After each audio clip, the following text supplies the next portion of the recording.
Halo teman-teman, jumpa lagi sama Tommy. Tetapi kali ini saya nggak mau cerita tentang trading. Saya mau cerita ke teman-teman buku yang saya baca, yaitu Sun Tzu, The Art of War. Jadi pada zaman dinasti kuno atau zaman kerajaan Cina zaman dulu, sering terjadi namanya perang antar negara. Nah, pada suatu kali, si raja ini bertanya persiapan kepada para menteri yang ada. Bagaimana persiapan untuk perang yang akan kita hadapi kemudian? Pertama, Menteri Perbekalan maju dan melapor kepada Raja. Siap, Raja. Untuk masalah perbekalan sudah beres. Saya menyiapkan bekal yang terbaik, yang penuh nutrisi, jadi pasukan kita akan siap dan kuat menghadapi musuh. Raja mengangguk-ngangguk. Lalu yang kedua, Menteri Persenjataan datang juga menghadap dan dia berkata, siap Raja, untuk masalah tameng kita sudah siapkan bahan yang terbaik, jadi tidak bisa ditembus oleh senjata musuh. Lalu baju sirah kita juga dari kualitas yang terbaik. Jadi pasukan kita pasti kuat. Oke, Raja juga senang. Lalu yang ketiga, Menteri Strategi juga menghadap dan berkata, siap Raja, saya sudah memikirkan rute yang terbaik, yang terpendek dan tercepat, sehingga pasukan kita bisa segera penetrasi ke tempat musuh. Oke, Raja puas sekali mendengar penjelasan dari ketiga menteri tersebut. Dan Raja optimis bahwa peperangan ini akan dilalui dengan mudah. Lalu, selang waktu atau beberapa periode kemudian, Raja mendapati bahwa ada segerombolan musuh atau kerumunan musuh dari kerajaan yang diserang itu ternyata menyerang mereka balik dan berhasil memasuki sampai ke tembok kerajaan, tembok perbatasan, dan di sana para rakyat dihabisi, ternak-ternak diambil, dan mayoritas rakyat dibunuh. Dan raja sangat murka dan raja sangat kecewa.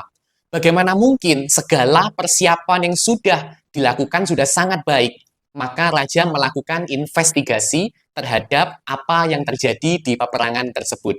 Dan raja mendapati bahwa ternyata apa yang dilakukan para menterinya tersebut dari menteri perbekalan mengkorupsi bahan makanan.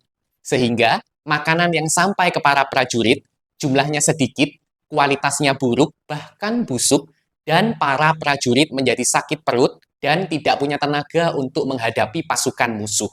Raja geram, dan Raja juga menginterogasi, ternyata di Menteri Persenjataan, kualitas bahan atau senjata yang dipakai juga dikorupsi, sehingga kualitasnya buruk, dan tamengnya dengan mudah ditembus oleh senjata musuh, dan bahkan pedang mereka tidak mampu menembus baju sirah musuh. Dan itu yang membuat secara teori pasukan mereka kalah. Lalu Menteri Strategi juga demikian. Ternyata jalan yang atau rute yang dilalui itu sangat jauh, memutar, melewati hutan yang banyak hewan buas, melewati gunung yang penuh salju, dan itu menjatuhkan moral para pasukan. Pasukan sangat kelelahan, pasukan lapar, dan pasukan tidak punya senjata yang cukup.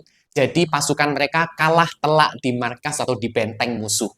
Raja menjadi sangat geram. Nah, di buku cerita Tiongkok kuno, biasanya raja yang sangat mencintai rakyatnya, raja ini akan murka.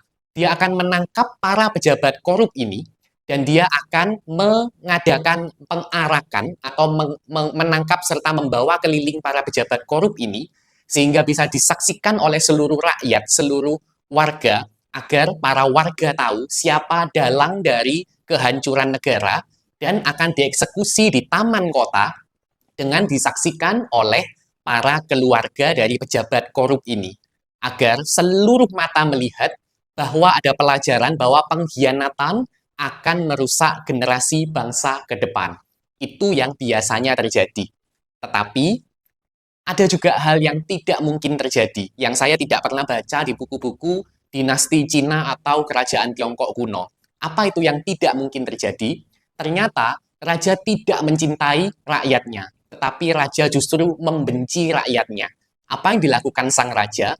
Ternyata saat rakyat ini menyuarakan keluhan atau komplainnya, raja justru membentuk barisan pasukan kerajaan yang berderet dan berjejer rapi, dan mereka mengacungkan tombak dan pedang ke rakyatnya sendiri. Dan rakyatnya, ironisnya, seluruh baju sirah, tameng, dan senjata itu dibeli dari hasil uang pajak rakyatnya.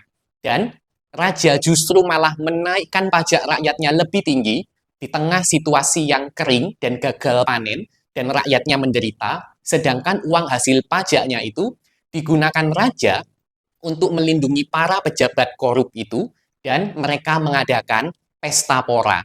Mereka mengadakan pesta yang dipenuhi dengan makanan, yang dipenuhi dengan arak, dan juga ditemani banyak wanita, serta para pejabat korup beserta raja menari-nari bersama.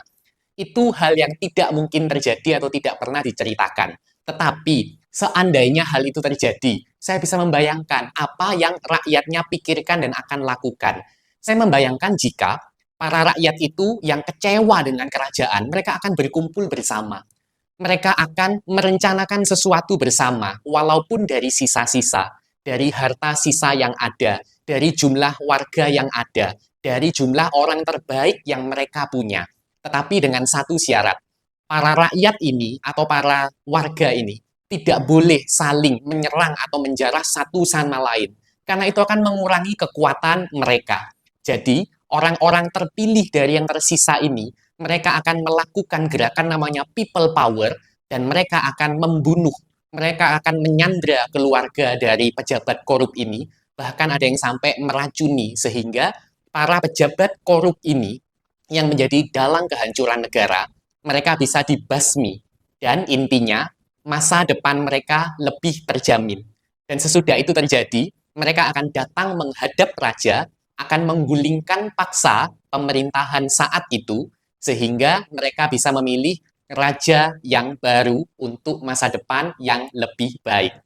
Tetapi, saya bercerita tentang kerajaan zaman Cina dulu, dinasti Tiongkok yang kuno. Kalau untuk zaman sekarang sih, kita tahu ya, itu tidak mungkin terjadi.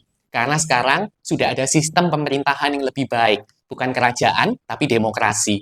Lalu juga ada hukum yang berlaku. Lalu juga ada penegakan keadilan dan tidak ada lagi raja yang solim atau lalim di masa sekarang. Jadi itu sekian cerita dari saya. Selamat hari Minggu.